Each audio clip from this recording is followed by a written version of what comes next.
Et nous sommes en ligne avec Gérard Vespierre, chercheur associé à la Fondation d'études pour le Moyen-Orient et fondateur du web magazine Le Monde Décrypté. Bonjour, merci d'être avec nous.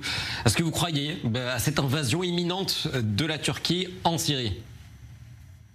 Écoutez, les Turcs sont déjà présents depuis plusieurs années, n'est-ce pas? Donc il s'agit de savoir si ils vont utiliser leur présence actuelle dans le nord-est et le nord-ouest de la Syrie pour créer une pression ou vraiment créer des combats.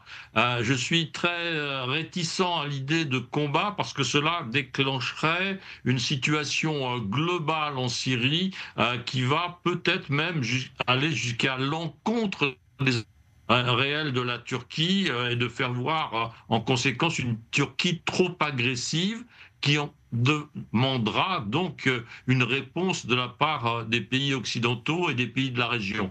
Donc une pression turque accrue, oui, un déclenchement d'hostilité, je suis très réservé.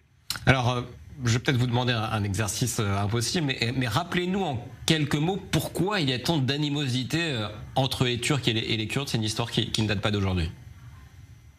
Écoutez, il y a une différence effectivement ethnique profonde. Il y a aussi un écart. Ils sont tous les deux musulmans sunnites, mais avec des pratiques différentes.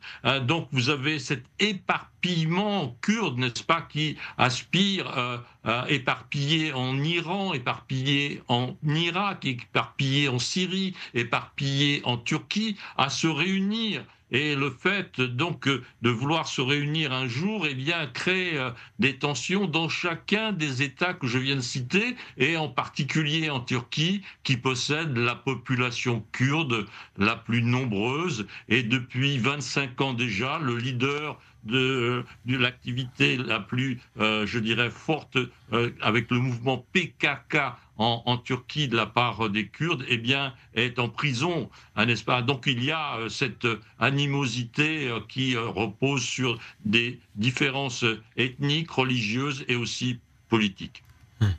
Merci beaucoup Gérard Vespierre, à la fois pour ce résumé d'une histoire bien complexe entre les Kurdes et la Turquie. Merci d'avoir été avec nous. Je rappelle que vous êtes chercheur associé à la Fondation d'études pour le Moyen-Orient et fondateur du web magazine Le Monde Décrypté.